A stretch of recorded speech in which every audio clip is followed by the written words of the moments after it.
Admissions open at Sri Venkateshwara College of Engineering and Technology, Pondicherry. Mad Rapid, India's finest audio wearable brand, starting at 999. முன்னாடி ஒரு 20 ஆண்டுக்கு முன்பாக Arabic பெருங்கடலில் வந்து புயலே இருக்காதுன்னா ரொம்ப ரேராக இருக்கும். ஆனால் இன்றைக்கி வந்து வங்காள விரிகுடாவோட அதிகமான புயல் வந்து அரபிக் பெருங்கடல் வந்து உருவாகுது. ஏன்னா வங்காள விரிகுடாவை விட அரபிக் பெருங்கடல் அதிகமாக வெப்பமாகி வருது. இனிமேல் இயல்பான வாழ்க்கை இனிமேல் இல்லை, இப்போது இந்த இயல்பான வாழ்க்கை எப்படிமா இருக்கும்? 2 டிசாஸ்டருக்கு இடையில தான் இயல்பான வாழ்க்கை இருக்கும். அதாவது ஒரு பேடர் வரும், அதுலேருந்து நீங்கள் மீள்வீங்க, இன்னொரு பேடர் வரும், அதுலேருந்து நீங்கள் மீள்வீங்க, இன்னொரு பேடர் வரும், அதுலேருந்து நீங்கள் மீள்வீங்க. இந்த 2 பேடருக்கு இடைப்பட்ட காலம் இருக்குல்ல, அதுதான் புதிய இயல்பு.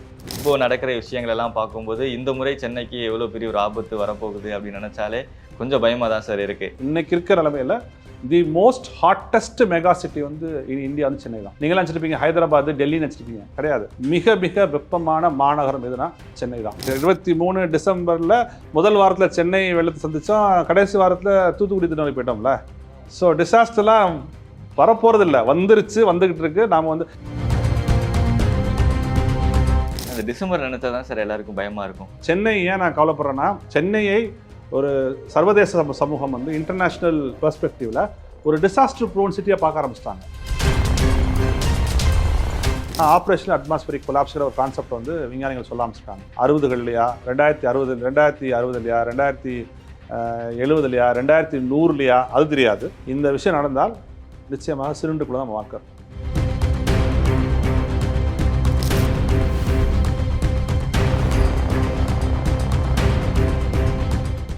யாருமே எதிர்பார்க்காத நிறைய விஷயங்கள் நடந்துக்கிட்டே இருக்குது. இந்த கிளைமேட் சேஞ்ச் ஆகட்டும், நேச்சுரல் டிசாஸ்டர் ஆகட்டும், இந்த ஹிஸ்ட்ரியிலே வந்து என்ன சொல்கிறது, அந்த அழிக்க முடியாத மறக்க முடியாத ஒரு விஷயம் அப்படின்னா இந்த வயநாடு லேண்ட்ஸ்லைட்ஸை வந்து நம்ம சொல்லலாம்.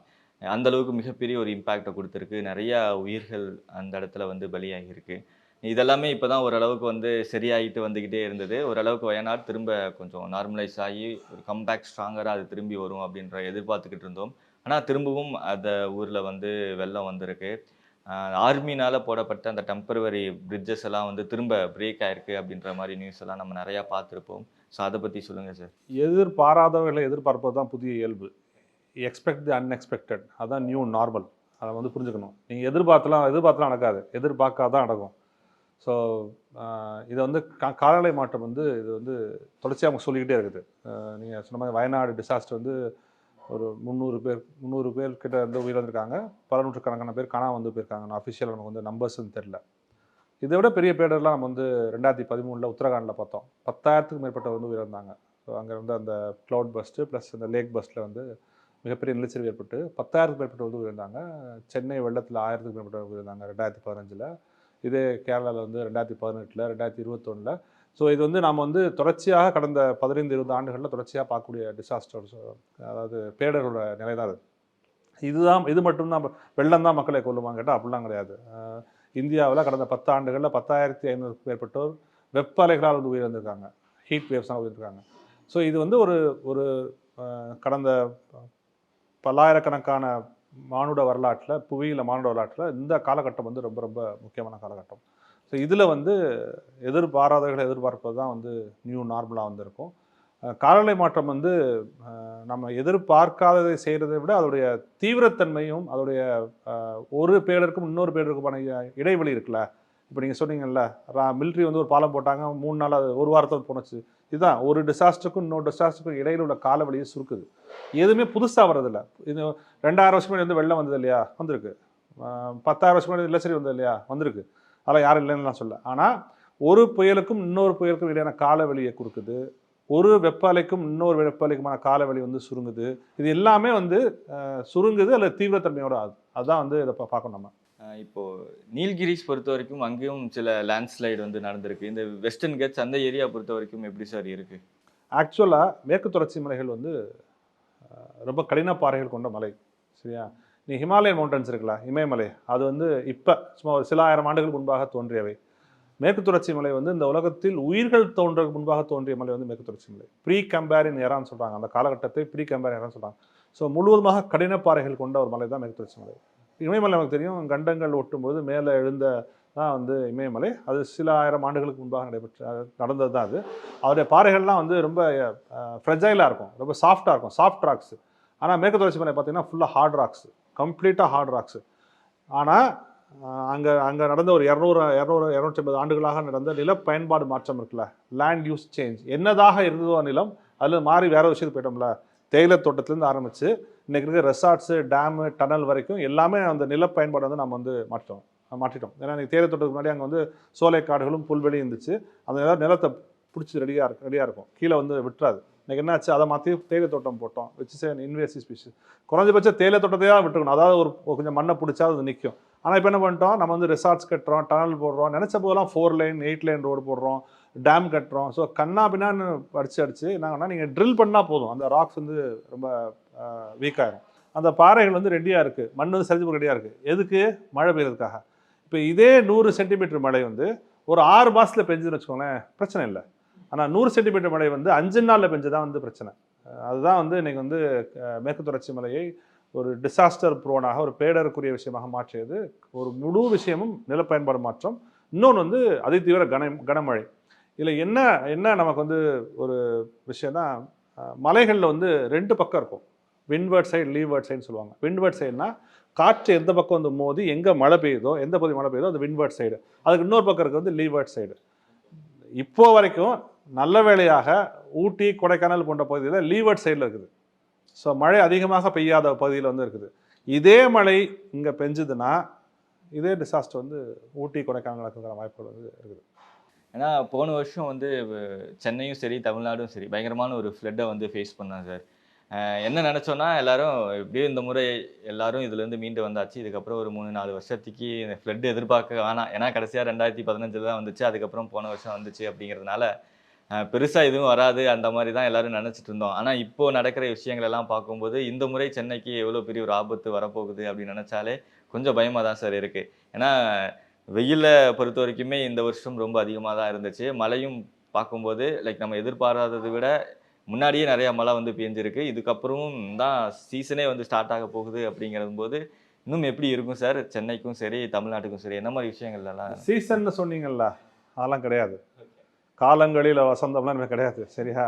நமக்கு வந்து எல்லாமே உடையுது, எல்லா விஷயங்களும் உடையுது. இப்போ ஸ்ப்ரிங்கு, ஆட்டம், வின்டர், சம்மர் இருந்துச்சுல, அது எல்லாமே கம்ப்ளீட்டாக உடையுது. எதுவுமே இதெல்லாம் கோடை மழை வந்து தமிழ்நாட்டில் வந்து பெருசாக பெய்யாது. ஆனால் நீங்கள் பாருங்கள், எல்லா ரிசர்வாயரும் வந்து நிரம்பி இருக்கிறத பார்க்குறோம். நம்ம இப்போ செம்பரம்பாக்கத்துலேருந்து ஆரம்பித்து மேட்டூர் வரைக்கும் நிரம்பி இருக்கிறது வந்து பார்க்குறோம். ஸோ கோடை மழை வந்து தமிழ்நாட்டுக்கு பெய்யாது, ஸோ மழை பெய்யும். இது ரொம்ப அறிவியல் பூர்வமான விஷயம். இது ஒன்றும் ஜோசியா ஜாதகம்லாம் இல்லை, ரொம்ப அறிவியல் பூர்வமான விஷயம். நீங்கள் வந்து வெப்பம் அதிகமாக என்னாங்கன்னா காற்று வந்து மேலே போகும், ஏர் லைட் ஆகிடும், இலகுவாயிடும். மேலே போக இலகுவாச்சு என்ன ஆகும்? ஒரு விஷயம் வந்து ரொம்ப இலகுவாச்சு என்ன ஆகும்னா மேலே போகும் இல்லையா? அதான் சயின்ஸு. மேலே போகும்போது என்ன பண்ணுன்னா, அந்த அட்மாஸ்பியரில் இருக்க நீர் திவலை, வாட்டர் மாலிகுல்ஸ் இருக்குல்ல, அதை மேலே புஷ் பண்ணும். ஸோ சின்னதாக இருக்க வாட்டர் மாலிகுல் பெருசாக ஆகி ஒரு 5 வாட்டர் மாலிகுல்ஸ் ஒன்றா சேரும். 50, 500, 5 அப்படி சேர்ந்துக்கிட்டே மேலே போகும். மேலே போகணும் என்ன ஆயிருமோ, அது குளிர்ந்துடும். ஏன்னா மேலே ஒரு மேலே வந்து குளிர்ந்துடும் இல்லையா, டப்புன்னு மழை பெஞ்சிடும். அதுதான் நம்ம வந்து நீங்கள் சொல்கிறாங்களே இந்த க்ளவுட் பஸ்ட்டு, அதை தமிழில் நீரிடின்னு வந்து சொல்கிறாங்க. ஸோ அதான் வந்து க்ளவுட் பஸ்ட், அதான் நம்ம சொல்கிறது. திடீரென மழை பெய்யும்.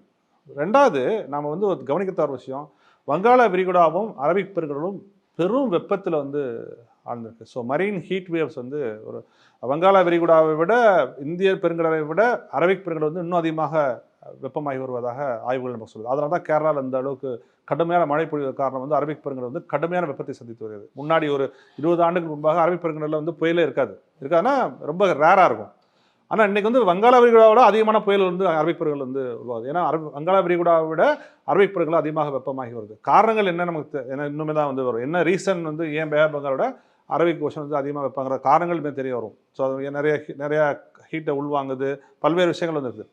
ஸோ அப்போ அரபிக் பெருங்கடலும் வங்காள விரிகுடாவும் இந்திய பெருங்கடலும் தன்னுடைய இயல்பை விட 3, 4, 5 டிகிரி செல்சியஸ் உயரும் பொழுது இதை போன்ற நிகழ்வுகளை நீங்கள் வந்து பார்த்தா வந்து சந்திச்சு தான் வந்து ஆகணும். சரி, அதான் நான் சொல்கிறேன். அதாவது இனிமேல் இயல்பான வாழ்க்கை இனிமேல் இல்லை, இப்போது இருந்த இயல்பான வாழ்க்கை எப்படிமா இருக்கும்? 2 டிசாஸ்டருக்கு இடையில தான் இயல்பான வாழ்க்கை. அதாவது ஒரு பேடர் வரும், அதுலேருந்து நீங்கள் மீள்வீங்க. இன்னொரு பேடர் வரும், அதுலேருந்து நீங்கள் மீள்வீங்க. இன்னொரு பேடர் வரும், அதுலேருந்து நீங்கள் மீள்வீங்க. இந்த 2 பேடருக்கு இடைப்பட்ட காலம் இருக்குல்ல, அதுதான் புதிய இயல்பு. ஸோ நீங்கள் இனிமேல் வந்து மாதம் மும்மாரி மழை பெய்யுதா மண்ணா அப்படின்லாம் நீங்கள் பழைய சினிமாவில் பார்த்துக்கலாம் மொழியை, உங்களோட நிஜ வாழ்க்கையில் வந்து இருக்காது. அது வந்து இருக்காது. அதுதான் அறிவியல் நமக்கு சொல்கிற விஷயம். இந்த நான் சொன்னல, இந்த வெப்பமாகி காற்று மேலே போகும்போது அது ஏன் அடிக்கடி மலைப்பகுதியில் நடக்குது தெரியுமா? நீங்கள் பார்த்தீங்கன்னா இப்போ க்ளவுட் பஸ்டின் உத்தராஞ்சலும்பாங்க, க்ளவுட் பஸ்டின் இமாச்சல பிரதேஷ் இப்போ வந்து சொன்னாங்க. ஏன் நடக்குது தெரியுமா? இந்த காற்று மேலே போகிறதுக்கு மலைப்பகுதியில் வந்து ஸ்லோப் கிடைக்கும், உங்களுக்கு ஒரு சாய்வு இருக்கும் இல்லையா மலைப்பகுதி. ஸோ காற்று வந்து ஈஸியாக மேலே போயிடும். இப்போ நீங்கள் சென்னையில் வந்து காற்று டேரெக்டாக மேலே போகிறதுக்கு நிறைய எனர்ஜி தேவைப்படும். ஆனால் மலைப்பகுதியில் வந்து ஒரு சாய்வு இருக்கனால, ஒரு எலிவேஷன் இருக்கனால ஆட்டோமேட்டிக்காக அது மலையை அப்படியே பிடிச்சி மேலே போயிடும். டக்குன்னு மேலே போய் டப்புன்னு கொட்டிடும். அதுதான் வந்து நம்ம வந்து க்ளவுட் பஸ்ட்டு, நம்ம வந்து நீரிடின்னு வந்து சொல்லிட்டுருக்கோம். ஸோ இந்த இந்த இந்த விஷயங்களை நாம் வந்து கணக்கில் எடுத்துக்கொள்ளாமல் நாம் வந்து இனிமேல் எந்த ஒரு புது விஷயத்தையும் செய்வதற்கு துணியக்கூடாது. அதாவது நீங்கள் வந்து திருநெல்வேலியில் தான் 100 சென்டிமீட்டர் மழை பெய்யுமா கேட்டால் திருநெல்வேலியில் பெய்யும், தூத்துக்குடியில் பெய்யும், எங்கேயும் பெய்யும். அப்படி தான் வந்து எடுத்துக்கணும். அது வந்து அந்த ஊர் மட்டும் தான் பெய்யாது, சென்னை மட்டும் தான் பெய்யாது, எந்த ஊர்லேயும் பெய்வதற்கான வாய்ப்புகள் வந்து இருக்குது. இதை விட இன்னொரு பெரிய டிசாஸ்டர் தெரியுமா? Heat waves.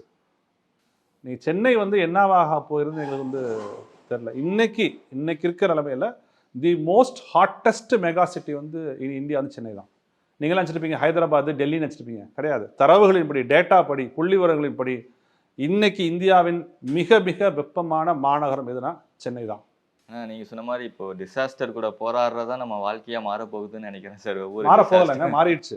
நீங்கள் ரொம்ப ரொம்ப ஆப்டிமிஸ்டிக்காக இருக்கீங்க. நான் சந்தோஷப்படுறேன், வாழ்த்துறேன். உங்களே ஆப்டிமிஸ்டிக்காக தான் இருக்கணும். ஆனால் நீங்கள் மாறப்போதான் இல்லை, நம்ம மாறி நீங்கள் யோசிச்சு பாருங்கள். 2023 டிசம்பரில் முதல் வாரத்தில் சென்னை வெள்ளத்தை சந்தித்தோம், கடைசி வாரத்தில் தூத்துக்குடி திருநெல்வேலி போயிட்டோம்ல. ஸோ டிசாஸ்டர்லாம் வரப்போகிறது இல்லை, வந்துக்கிட்டு இருக்கு. நாம் வந்து இந்த ஜூன் மாதம், ஏப்ரல் மாதம், மே மாதம் அடித்த வெப்பநிலையில் பார்த்தோம்ல, வெயிலில் பார்த்தோம்ல.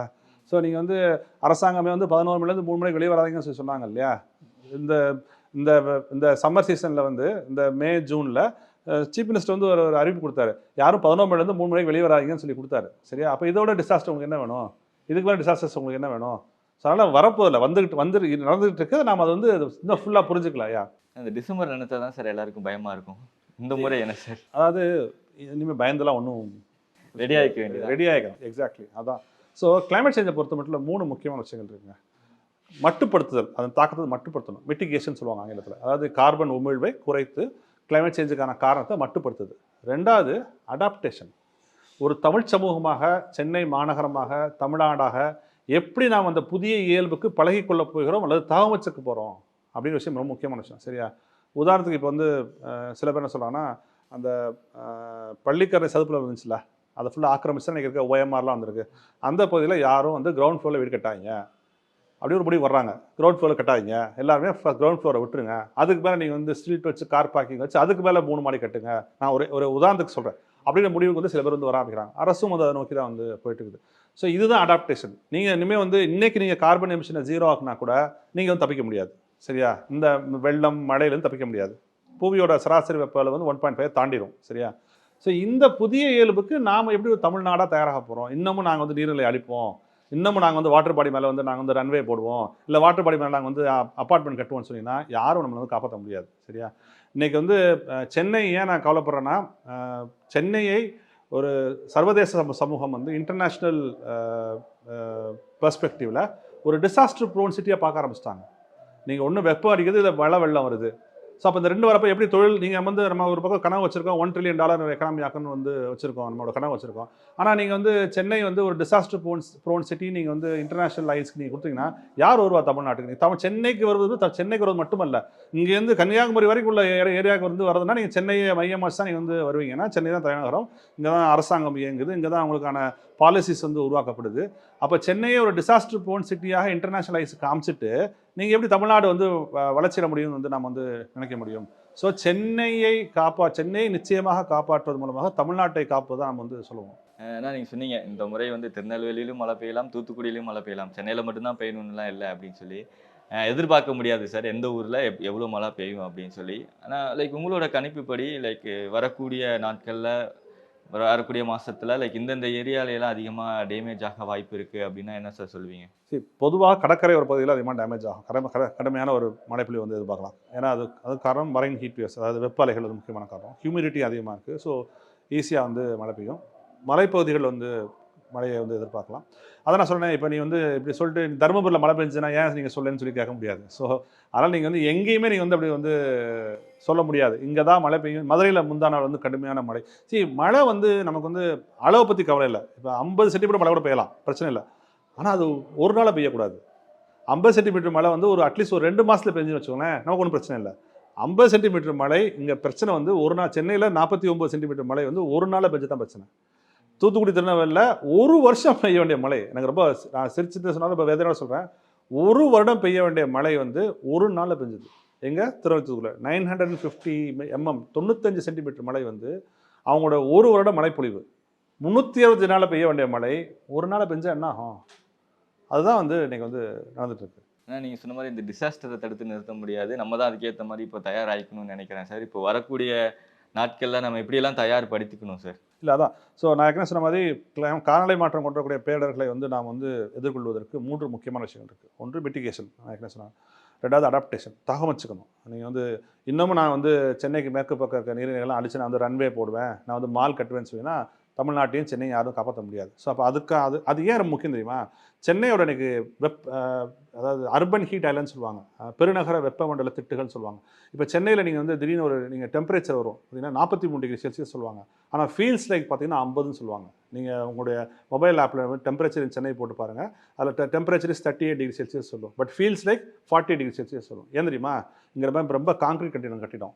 ஸோ வெப்பம் பட்டு திருப்பி ரிஃப்ளெக்ட் ஆகும்போது அது வந்து இன்னும் கூட்டி காமிக்கும். உங்களுக்கு 30 டிகிரி செல்சியஸ் தான் உங்களுடைய இது காமிக்கும். உங்களுடைய மானி வந்து மெஷரிங் எக்யூப்மெண்ட் வந்து 38 தான் காமிக்கும். ஆனால் உங்களுக்கு எவ்வளோ அதிகமாக தோணும்? 48 தோணும். ஏன்னா இங்கே வந்து அர்பன் ஹீட் ஐலண்ட்ஸ் வந்து ஜாஸ்தி. ஸோ அப்போ சென்னையில் நிறைய இடங்கள் வந்து நாம் வந்து வெட்ட வெளிகளாகவும் பசுமை ஏரியாவும் விட்டு வச்சுருக்கணும். ஏன் ஒரு நீர்நிலையை குறிப்பிட்டு நான் சொல்கிறேன்னா, நீர்நிலை இருந்ததுன்னா அதை சுற்றி ஒரு மைக்ரோ கிளைமேட் உருவாகும். இப்போ நீங்கள் ஒன்றும் வேண்டாம், ஒரு 10 மரம் இருக்க இடத்துல 10 மரத்துக்கு வெளியே நின்று பாருங்கள், 10 மரத்துக்கு உள்ளே நின்று பாருங்கள், ஒரு அட்லீஸ்ட் ஒரு 2 டிகிரியாக நீங்கள் வந்து கம்ஃபர்டபுள் ஃபீல் பண்ணுவீங்க இல்லையா? குறைஞ்சபட்சம் அதுதான். ஸோ தண்ணி அந்த இடத்துல இருந்துச்சுன்னா சுற்றி மரங்கள் இருக்கும், ஒரு பல்லுயிரினம் அங்கே இருக்கும், அது ஒரு மைக்ரோ கிளைமேட்டை உண்டு பண்ணணும். அந்த மைக்ரோ கிளைமேட் வந்து இந்த அர்பன் ஹீட் ஐலாண்டோட எஃபெக்ட் வந்து குறைக்கும். ஸோ இதெல்லாம் நமக்கு அறிவியல் சொல்லிட்டு போகிறோம். ஸோ நம்ம 2வது வந்து தகவமைச்சுக்கணும். நீங்கள் வந்து வாட்டர் பாடிஸை காப்பாற்றணும், க்ரீன் ஸ்பேஸை இன்க்ரீஸ் பண்ணணும், நிறைய ஓப்பன் ஏரியாஸில் வந்து காங்கிரீட் போடாமல் விட்டுட்டு நிறைய புல்வெளிகளை போட்டு வைக்கணும். ஸோ தட் ரிஃப்ளெக்ஷன் வந்து கம்மியாகும். 3வதாக ரெசிலியன்ஸ்னால் தஞ்சாவூர் தலையாட்டு பொம்மை, நீங்கள் தட்டி விட்டிங்கன்னா வந்து நிற்குதுல டக்குன்னு. அதே மாதிரி ஒரு டிசாஸ்டர் வந்த உடனே நம்ம எவ்வளோ விரைவாக மீண்டு வர்றோம் ஒரு சமூகமாக. நம்ம எவ்வளோ நான் வந்து வெள்ளம் வந்துருச்சு, நான் 3 மாதம் எப்படி கட்டிட்டு அழுவோமா அப்படின்னு நினச்சா அப்படி இருந்தால் ஒன்றும் நல்லா இருக்காது. வெள்ளம் வந்துச்சா அதை ஃபேஸ் பண்ணோமா, ஒரு வாரத்தில் வந்து 3 நாளில் வெளியே வந்தோமா, அதுக்கடுத்து டிசாஸ்டர் ரெடியானோமா, அப்படி தான் வந்து பார்க்க முடியும். ஸோ ஒரு குயிக்காக எவ்வளோ டிசாஸ்டர்லேருந்து வெளியே வரமோ அது ரெசிலியன்ஸ்க்கான விஷயம். ஸோ மிட்டிகேஷன், அடாப்டேஷன், ரெசிலியன்ஸ், அதாவது மட்டுப்படுத்துதல், தகவமைத்துக் கொள்ளுதல், விரைவாக மீண்டு வருதல், இந்த 3 தான் வந்து முக்கியமான விஷயம். இப்போ இதெல்லாம் தாண்டி இந்த ஹியூமன் இன்டியூஸ்டு டிசாஸ்டர் தான் இப்போ அதிகமாக நடக்குது அப்படின்றாங்க. ஸோ வயநாடு பொறுத்த வரைக்குமே அந்த லேண்ட்ஸ்லைடுக்கு ஒரு முக்கியமான காரணமாக இருந்தது இந்த ஹியூமன் இன்டியூஸ்டு டிசாஸ்டர் அப்படின்னாங்க. எர்த்குவேக்குமே வந்து இப்போ ஹியூமன் இன்டியூஸ்டாக வருது. ஸோ இது எதனால சார் வருது இந்த ஹியூமன்? இப்போ இந்த இன்டியூஸ் டிசாஸ்டர்னு எதை சொல்கிறாங்க அப்படின்னா, வயநாடு எடுத்துக்குவோம். வயநாடு பகுதியில் ஏற்பட்ட நிலச்சரிவுகளில் 90% நிலச்சரி எங்கேயுமே ஏற்பட்டிருக்கு, 30 டிகிரி ஸ்லோப்பில் ஏற்பட்டிருக்கு. ஸோ மலை 30 டிகிரி ஸ்லோப் இருக்குதுதா, அங்கே தான் ஏற்பட்டிருக்கு. அங்கே போய் எங்களை யார் வீடு கட்ட சொன்னால், ரிசார்ட் கட்ட சொன்னால், ரோடு போட சொன்னால். ஸோ அப்போ நீங்கள் வந்து எந்த இடத்துல போய் வைக்கிறீங்கன்னு வந்து ஒரு பார்வை இருக்குல்ல. அதில் ஹியூமன் அமைப்பு இருக்காங்க வயநாட்டில், அதோடைய அந்த டைரக்டர் வந்து சொல்கிறார், எனக்கு ரொம்ப அதிர்ச்சியாச்சு அவர் சொன்னது. இந்த மலைகள், இந்த மேற்கு மலைகள் இவ்வளவு பெரிய மழைப்பொழிவை தாங்கக்கூடிய திறனை இழந்து விட்டேன்னு சொல்கிறார். நீங்கள் வெஸ்டர்ன் காட்ஸ் வந்து சாதாரண விஷயம் இல்லை. நீங்கள் வந்து கன்னியாகுமரிலேருந்து குஜராத் வரைக்கும் வெஸ்டர்ன் காட்ஸ் இருக்குது. ஒன்று, வெஸ்டர்ன் காட்ஸ் இல்லைன்னா, மேற்கு தொடர்ச்சி மலை இல்லைன்னா தென்னிந்தியாவில் உயிர்கள் வாழ முடியாது. மனிதர்கள் இல்லை, சரியா, உயிர்கள் வாழ முடியாது. நீங்கள் ஒரு ஸ்கூல் பிள்ளைகிட்ட போய், ஒரு பள்ளி படிக்கிற பிள்ளைகிட்ட போய், ஏப்பா கங்கை எப்படி உருவாகுது, யமுனை எப்படி உருவாகுது, பிரம்மபுத்திரா எப்படி உருவாகுதுன்னு கேட்டு பாருங்கள். இமயமலைக்கூடிய பனிப்பாறைகள் உருகி, பனிமலைகள் உருகி கங்கையும் யமுனையும் பிரம்மபுத்திரா உருவாகுன்னு சொல்லுவாங்க. சரிப்பா, பனிமலைகளே இல்லாத மேற்கு தொடர்ச்சி மலையிலேருந்து எப்படிப்பா காவேரியும் தென்பெண்ணையும் வைகையும் பொருணையும் கிருஷ்ணாவும் கோதாவரி பற்றி தான் கேளுங்க, தெரியாது நம்ம பிள்ளைகளுக்கு. என்னென்னா, மேற்கு தொடர்ச்சி மலையில் வந்து சோலைக்காடுகளும் புல்வெளிகளும் தான் இருந்துச்சு. அந்த சோலைக்காடு போகக்கூடிய குளிர்ந்த காற்று மேகத்து மேலே படும்போது மழை பெய்யும். இந்த பெய்கிற மழையை அந்த புல்வெளிகள் வந்து வாங்கி வச்சுக்கும், கிராஸ்லேண்ட்ஸ், ஸ்பான்ஸ் மாதிரி. இன்றைக்கி பெய்கின்ற மழை 1 மாதம் கழிச்சு தான் கீழே வரும். அந்த மழை தண்ணி வந்து சிறிய ஓடைகளாகி, சிறிய ஓடை அதுக்கு பெரிய ஓடையாகி, அந்த பெரிய ஓடை இன்னும் கொஞ்சம் பெரிய ஓடையாகி, அந்த பெரிய ஓடை தான் நதியாக வந்து first order stream, second order stream, third order stream சொல்லுவாங்க நதிகளில். இதுதான் இன்றைக்கி நீங்கள் குடிக்கிற வைகை தண்ணி ஆகட்டும், காவேரி தண்ணி ஆகட்டும், இல்லாட்டி தாமிரபரணி தண்ணி ஆகட்டும். அப்போ நீங்கள் வந்து மேற்கு தொடர்ச்சி மலை இல்லைன்னு வச்சுக்கோங்களேன், உங்களுக்கு மழை இல்லை, தண்ணி இல்லை. தண்ணி இல்லைன்னா நீங்கள் வந்து வாழ முடியாது. நீங்கள் மட்டும் இல்லை, யாருமே வந்து வாழ முடியாது. ஸோ அவ்வளோ முக்கியத்துவம் வாய்ந்த மேற்கு தொடர்ச்சி மலையில் என்னதெல்லாம் பண்ணணும் பண்ணக்கூடாதுன்னு சொல்லி ஒரு 2 கமிட்டி ரிப்போர்ட் இருக்குது. மாதவ் கார்கில் ரிப்போர்ட் இருக்குது, கஸ்தூரிரங்க கமிட்டி இருக்குது. எதையுமே நாங்கள் கேட்க மாட்டோம், நாங்கள் செய்வது தான் சட்டம், நாங்கள் சொல்வது தான் வாக்கு நீங்கள் சொன்னீங்கன்னா இது வந்து இன்டியூஸ்டு எர்த்குவாக் இல்லை, இன்டியூஸ்டு லேண்ட்ஸ்லைட்ஸ் எல்லாமே வரும். எர்த்குவாக்குன்னு ஒரு சிக்கலான விஷயம். ஒரு இடத்துல அழுத்தம் இருக்குது, ஒரு ஸ்ட்ரெஸ் இருக்கும், அது ஜியாலஜிக்கல் ரீசன். அந்த இடத்துல வந்து அழுத்தம் இருக்கும். அங்கே போய் நீங்கள் டனல் போடுறீங்க, டேம் கட்டுறீங்கன்னா அந்த அதிர்வலைகள் வந்து ஏற்படுத்தும். அதுதான் வந்து எர்த்குவாக்காகவும் இன்டியூஸ் எர்த்குவாக்காகவும் இன்டியூஸ் லேண்ட்ஸ்லைடாகவும் வந்து வருது. ஆனால் இதெல்லாம் தடுத்து நிறுத்த வாய்ப்பு இருக்கா சார்? அதான் சொல்கிறேன், தடுத்து நிறுத்த வாய்ப்பு இருக்குது. ஒன்று நிச்சயமாக இருக்குது, அது ஒரு லாங் டேர்ம் பிளான். குறைந்தபட்சம் அதோட தாக்கத்திலிருந்து நாம் அதோட தாக்கத்தை நாம் குறைத்துக் கொள்ள முடியும். அதுதான் நம்ம சொல்ல விஷயம். இப்போ அவங்க வயநாட்டில் வந்து அந்த கமிட்டி ரிப்போர்ட் கேட்டுதாங்கன்னா லேண்ட்ஸ்லைடை தடுத்துக்க முடியுமா இல்லையான்னு தெரியும் எனக்கு. குறைந்தபட்சம் இவ்வளோ உயிரிழப்பு வந்து நம்ம தடுத்துக்க முடியும் நிச்சயமாக. சரி, லேண்ட்ஸ்லைடு வந்து நீங்கள் ஒரு ஸ்டேஜுக்கு போயிடுச்சு, இனிமேல் நீங்கள் வந்து எல்லாத்தையும் மறைச்சிட்டு திருப்பி வந்து இது பண்ணி நம்ம வந்து சொல்லலை. ஆனால் குறைஞ்சபட்சம் லேண்ட்ஸ்லைட் நடக்கிறப்போ வந்து இவ்வளோ பெரிய உயிரிழப்புகளை வந்து நிச்சயமாக தவிர்த்திருக்க முடியும். அவங்க சொன்ன அந்த ரெக்கமெண்டேஷன்ஸை வந்து நாம் வந்து பண்ணியிருந்தோம். ஆனால் எனக்கு என்னன்னா அந்த ஃப்யூச்சரில் எல்லாருமே வந்து கையில் ஒரு ஆக்சிஜன் சிலிண்டர் வச்சுட்டு தான் சுற்றணுன்ற ஒரு நிலமை வந்துருமோன்னு ஒரு பயமாக வேறு இருக்குது சார். இந்த இயற்கை காற்றவே சுவாசிக்க முடியாத ஒரு சுச்சுவேஷன் ஏற்பட்டுருமோ அப்படின்னு சொல்லி. ஆப்ரேஷனல் அட்மாஸ்பரிக் கொலாப்ஸ்ன்னு சொல்கிறாங்க அந்த வார்த்தையை. நானும் அதை பற்றி படிச்சு தான் வந்திருக்கேன். என்ன சொல்கிறாங்கன்னா, இப்போ வளிமண்டலம் வந்து நிறைய பிரிஞ்சிருக்கு. ஸ்ட்ராட்டோஸ்பியர், ட்ரோபோஸ்பியர் அப்படின்னு நிறைய அடுக்குகளாக இருக்குது. இப்போ நான் வெளியிடக்கூடிய கார்பன் வந்து இந்த அடுக்குகளை உடைச்சதுன்னு சொல்கிறாங்க.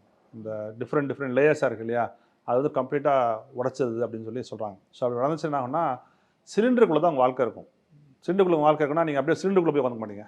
உங்கள் வீட்டில் ஒரு சிலிண்டர் இருக்கும் சுவாசிப்பதற்கு, உங்கள் காரில் ஒரு சிலிண்டர் இருக்கும் சுவாசிப்பதற்கு, உங்கள் அலுவலகத்தில் ஒரு சிலிண்டர் இருக்கும் சுவாசிப்பதற்கு, மாலில் சிலிண்டர்ஸ் இருக்கும் சுவாசிப்பதற்கு. இந்த மாதிரி சிலிண்டருக்குள்ளே தான் உங்கள் வாழ்க்கை வந்து அமைஞ்சிரும். இந்த அட்மாஸ்பரிக் கொலாப்ஸ் நடந்தால் இது எப்போ நடக்கும், எப்படி நடக்கலாம் அந்த எதுவும் வரல. ஆனால் ஆப்ரேஷனல் அட்மாஸ்பரிக் கொலாப்ஸ்கிற ஒரு கான்செப்ட் வந்து விஞ்ஞானிகள் சொல்ல ஆரம்பிச்சிருக்காங்க. 60கள்லையா, 2060 2070 2100 அது தெரியாது. ஆனால் ஆப்ரேஷனல் அட்மாஸ்பரிக் கொலாப்ஸ்ங்கிற வார்த்தையை வந்து விஞ்ஞானிகள் சொல்ல ஆரம்பிச்சிருக்காங்க. நீங்கள் கூட கூகுள் பண்ணி பார்க்கலாம், ஆப்ரேஷனல் அட்மாஸ்பரிக் கொலாப்ஸ். இந்த விஷயம் நடந்தால் நிச்சயமாக சிலிண்டருக்குள்ளே நம்ம வாழ்க்கை இருக்கும். சார், இந்த வெட் பல்ப் டெம்பரேச்சர்னா என்ன சார்? அதாவது வெட் பல்ப் டெம்பரேச்சர்னா ஒரு இடத்துல இருக்கக்கூடிய டெம்பரேச்சரையும் அங்கே இருக்கக்கூடிய நிகர ஹியூமிடிட்டி, அதாவது ரிலேட்டிவ் ஹியூமிடிட்டின்னு சொல்லுவாங்க, ஈரப்பதம் இருக்குல்ல, நிகர ஈரப்பதம், அதனுடைய கணக்கு வச்சு ஒரு வெட் பல்ப் டெம்பரேச்சர் பண்ணுவாங்க. ஹியூமிடிட்டி ஜாஸ்தியாக உங்களுக்கு தெர்மல் டிஸ்கம்ஃபர்ட் வந்து அதிகமாகும். சரியா? என்ன சொல்கிறாங்கன்னா, வரக்கூடிய சில ஆண்டுகளில் சென்னையில் 272 நாட்கள் வெப்பமான நாட்கள் இருக்குன்னு சொல்கிறாங்க. 365 நாளில் 272 ஹீட் வேவ் டேஸாக இருக்குன்னு சொல்கிறாங்க. ஸோ அதில் வந்து பல நாட்கள் வெட் பல்ப் டெம்பரேச்சர் வந்து இருக்கலாம். சரி, நார்மல் டெம்பரேச்சர் 48 இருக்கும், வெட் பல்ப் டெம்பரேச்சர் பார்த்தீங்கன்னா 30 இருக்கும். சரியா? ஆனால் அது ஏன்னா ஹியூமிடிட்டி வச்சு சொல்கிறது. ஆனால் வெட் பல்ப் டெம்பரேச்சர் வந்து 35க்கு மேலே போயிடுச்சுன்னா வாழ்கிறது ரொம்ப கஷ்டமாயிடும். ஏற்கனவே சென்னை 32 தொட்டுருச்சு. சரியா? 32 ஒரு டேஞ்சரஸான மார்க் தான். 32லேருந்து 35க்குள்ளே, அது ஒவ்வொரு இடத்தை பொறுத்தமையும். பொதுவாக அந்த வெட் பல்ப் டெம்பரேச்சர் வந்து கடற்கரை வர பகுதியில் அதிகமாக இருக்கும். ஏன்னா ஹியூமிடிட்டி அதிகமாக இருக்கிறனால கடற்கரை பகுதியில் அதிகமாக இருக்கும்.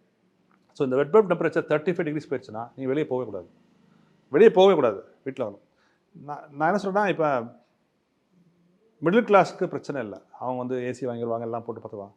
ஆனால் அந்த லோயர் மிடில் கிளாஸும் மார்ஜினலைஸ் கம்யூனிட்டி பீப்புள் இருக்காங்க இல்லையா, அவங்களுக்கு பெரிய சிக்கலாகும். இன்றைக்கி நாங்கள் பூவில் நம்பர்லேருந்து ஒரு வாய்ஸ் ஆஃப் த பீப்புள்னு ஒன்று எடுத்தோம். அதில் ஒரு அம்மா சொல்கிறாங்க, அவங்க திருமணமாகி தியாகராய நகரில் வந்து பழம் வைக்கிறாங்க, அந்த சின்ன கடையில் வச்சு ரோட்டில் வச்சுப்பாங்கள்ல. அவங்க சொல்கிறாங்க, எனக்கு வந்து இந்த கடந்த சில ஆண்டுகளாக எனக்கு லாபமே இல்லை அப்படின்னாங்க. ஏன்னு கேட்டாங்க பசங்க. இல்லை, முன்னாடி நான் வந்து வீட்டிலேருந்து தனி பாட்டில் கொண்டு வருவேன், நான் குடிப்பேன், பழத்தை வைப்பேன், போயிடுவேன். இன்றைக்கி நான் இங்கே உட்காந்து விற்கணும்னா 2 ஜூஸ் எக்ஸ்ட்ரா குடிக்கிறது இருக்குது, அதாவது ஒரு இளநீ குடிக்கிறதா இருக்குது, 2 பாட்டில் தண்ணி பற்ற மாட்டேங்குது, அவ்வளோ வெக்கையாக இருக்குது எனக்கு. ஸோ அப்போ அவங்க சம்பாதிக்கிறதை விட அவர் செலவு வந்து அதிகமாகுது. இது ஒரு சின்ன எடுத்துக்காட்டு தான். இந்த மாதிரி நீங்கள் வந்து கிக் ஒர்க்கர்ஸ், இந்த ஸ்விக்கி, சொமேட்டோ, ஆட்டோ ரிக்ஷா ஓட்டுறவங்க, இந்த குட்டி யானை ஓட்டுறவங்க, இந்த கன்ஸ்ட்ரக்ஷனில் இருக்கிறவங்க, விவசாய வேலை பார்க்குறவங்க, ரோடு, இவங்கெல்லாம் வந்து யோசிச்சு பாருங்கள். இன்றைக்கி நாம் வந்து ஓகே, அப்போ நம்ம வந்து கம்ப்யூட்டரில் ஒர்க் பண்ணுறோம், நான் வந்து வீட்டுக்குள்ளே உட்காந்து ஒர்க் பண்ணிக்குவேன், இல்லை ஆஃபீஸில் உட்காந்து ஒர்க் பண்ணுவேன், வெளியே போகணும் அவசியம் இல்லை. சாயந்தரம் 5 மணிக்கு மேலே வந்து டெம்பரேச்சர் குறைஞ்சதுக்கப்புறம் வந்து வெளியே போய்க்கலாம். சும்மா ஒரு இதுக்காக சொல்கிறேன், அப்படியே முடிவு பண்ண முடியும். ஆனால் அந்த ரோட்டில் பழம் வைக்கணும், அப்படி முடிவு பண்ண முடியுமா? முடிவு பண்ண முடியாது. அந்த கிக் ஒர்க்கர்ஸ் முடிவு பண்ண முடியுமா? முடிவு பண்ண முடியாது. அப்போ இன்னைக்கு வந்து ஒரு கிளைமேட் சேஞ்சும் வெப்பநிலைகளும் வெறும் டிஸ்கம்ஃபர்ட் மட்டும் இல்லை, ஒரு பெரிய எக்கனாமிக் டிசாஸ்டரும் போகுது, ஒரு பெரிய பொருளாதார இழப்புக்கு வந்து நம்ம வந்து கொண்டு போகிறோம். அப்போ இன்றைக்கி நம்ம எங்களை கேட்டிங்கன்னா எங்களை எப்போவுமே சில பேர் கிண்டல் பண்ணுவாங்க, எப்போ பார்த்தாலும் நீ வந்து என்வரான்மெண்ட்டு கிளைமேட் சேஞ்சுனே பேசிட்டு இருக்கே, வேறு பிரச்சனை முக்கியமான பிரச்சனை இல்லைன்னு சொல்லி கேட்பாங்க. நான் சொல்லுவேன் அவங்ககிட்ட, எப்போ எல்லா பிரச்சனையும் முக்கியம் தான்ப்பா, நான் மறுக்கலை, ஜிஎஸ்டி முக்கியம், எல்லாமே முக்கியம் தான், அது மறக்கவே இல்லை. ஆனால் நீங்கள் மற்ற பிரச்சனைகளை பொறுத்த மட்டும் காலங்கள் மாறும்பொழுதோ ஆட்சிகள் மாறும்பொழுதோ பார்த்துக்கொள்ளலாம், தீர்த்துக்கொள்ளலாம், சரியா? ஆனால் நீங்கள் கிளைமேட் சேஞ்ச் பொறுத்த மட்டும் சுற்றுச்சூழல் பொறுத்த மட்டும் வந்தால் பார்த்துக்கலாம் வச்சிங்கன்னா வந்தால் பார்க்குறது ஒன்றும் இருக்காது. அதை வந்து நாம் வந்து புரிஞ்சுக்கணும். Thank you sir, thank you so much. நிறையா விஷயங்கள் ஷேர் பண்ணிக்கிட்டீங்க, நிறையா இன்ஃபர்மேஷன் கொஞ்சம் யூஸ்ஃபுல்லாக இருக்கும். நன்றி sir, thank you so much. Admissions open at Sri Venkateshwara College of Engineering and Technology, Pondicherry. Mad Rabbit, India's finest audio wearable brand, starting at 999.